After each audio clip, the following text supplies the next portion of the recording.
Every community has its own distinct pulse. Here along Payapi Boulevard, a place known for its raw noise, crowded streets, and relentless energy, one local artist finds a completely different kind of inspiration.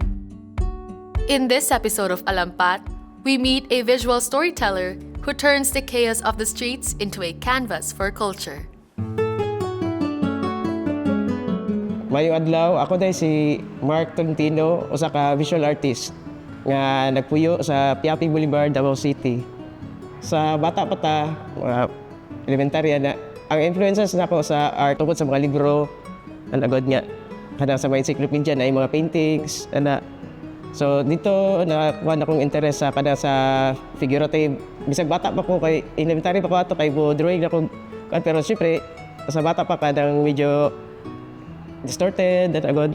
Nana dito ako interest ko sa kanang nakita na nako ang ang appreciation ba na kita na nako ang mga realization sa works kanang di ba kay sa libro sa una sa elementary kaya may kanang mape ana. So ma-feature daw mga mga artworks ko sa Western na Mona Lisa, Creation of Adam ni Michelangelo.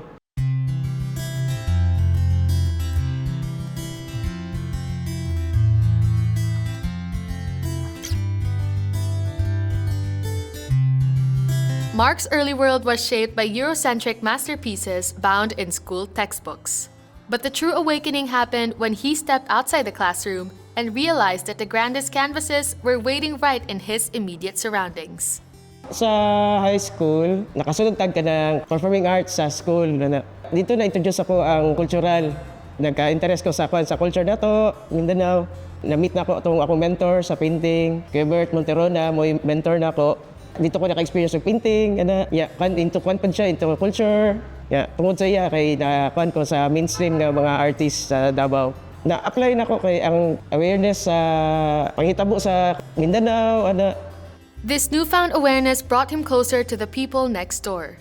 Within his community, Mark didn't just find neighbors, he found a living, breathing muse.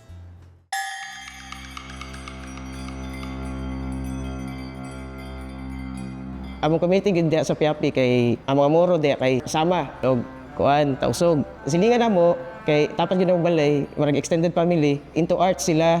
Family kanang performing artist din sila ba. Membro sa Dayan Dance Troupe way back 1980s. Dito na apply na ko ang kanang visual arts ug ang performing arts. Kay tungod na love na ko ang community, naulo ko nga researcher nila god o kanang producer sa kanang mga sa costume. Gi-research na ko ang tama nga sayaw, ang costume ang tradition nga kung pwede ma-revive gud tong unsa tong sa una. Ang ukil kay nakabahin siya sa nay pang babae o nay pang lalaki. Ukil masabot ka nang gi-carve ba ukit ana. Sa babae kasagaran more makita ang ukil sa mga embroidery, sa weaving, sa applique.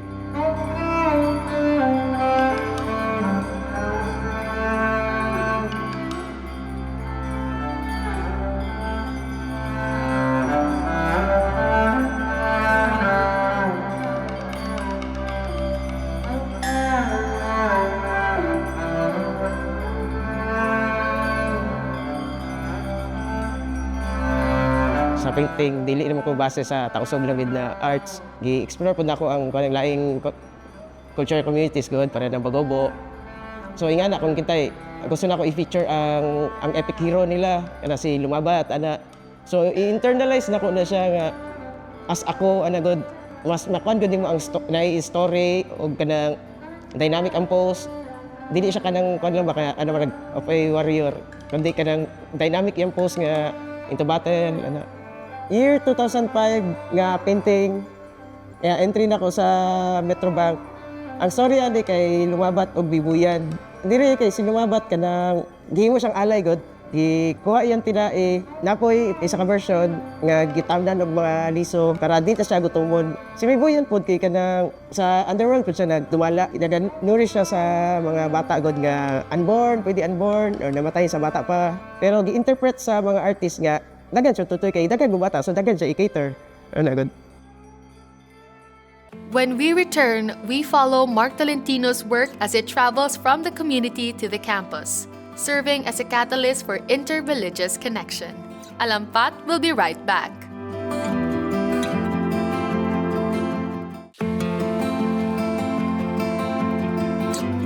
By archiving Mindanao's soul through his art, Mark's creative footprint began to expand.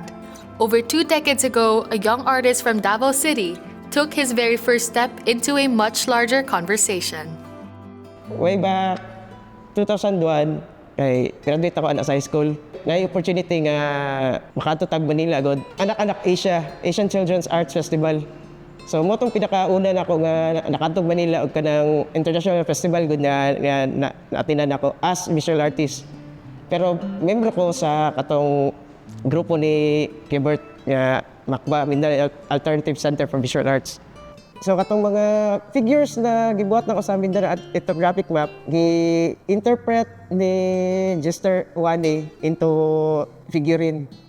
Kini siya kay si Dato Bago o si Don Jose Yangoren. Dili ako nag-sculpture ni si Kuya Ray Fuentes. Nya gibase lang sa katong sketch nako. Today, his collaborations with institutions like the Ateneo de Davao University elevate indigenous narratives into a modern space, sparking vital interreligious dialogue among the next generation. Kuha na siya sa tradisyon ko sa mga tausog na magbutang tubig sa kawayan. Kaya gitawag na siya dagtong. Mara inculturated siya ba? Kanang culture in focus kay kanang sa Sulu. Kani siya kay kanang Jesus in the synagogue.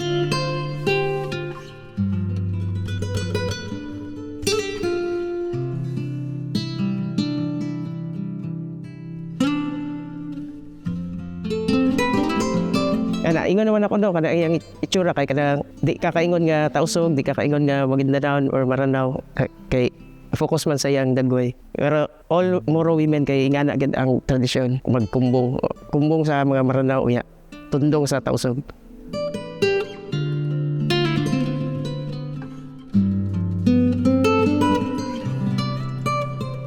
As you can see, dialogue ang title. Pagtapok mo sa kanang mga sa tribe people na representative sa Christian, mga Moro ug Lumad. Pinagi ko sa mga manubo nga ritual nga para sa kanang sa kalinaw.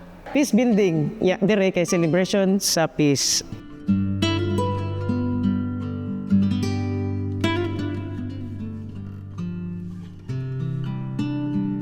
Kini kay celebration sa Bicol God dito sa Naga.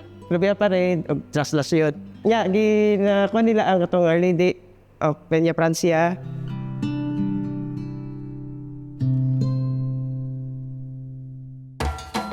Entry na ko sa Metrobank, Soring Garuda, kung sa term pa sa mga taga-Sulu kay Subayang Galura. Ang story kay girescue sa 7 ka dato, anong prinsipe, ang 7 ka dayang gi-abduct sa Subayang Garuda.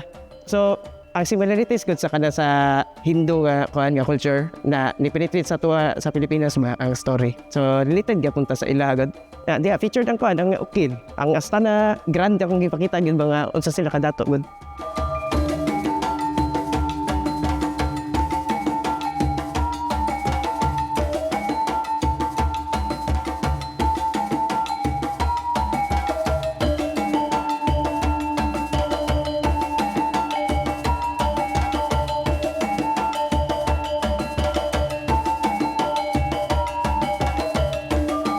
Yet despite the national accolades and the sacred walls his art now adorns, Mark's daily reality remains anchored to the humble neighborhood where it all began. Ang pinaka-challenge yun, ang art space yun siya.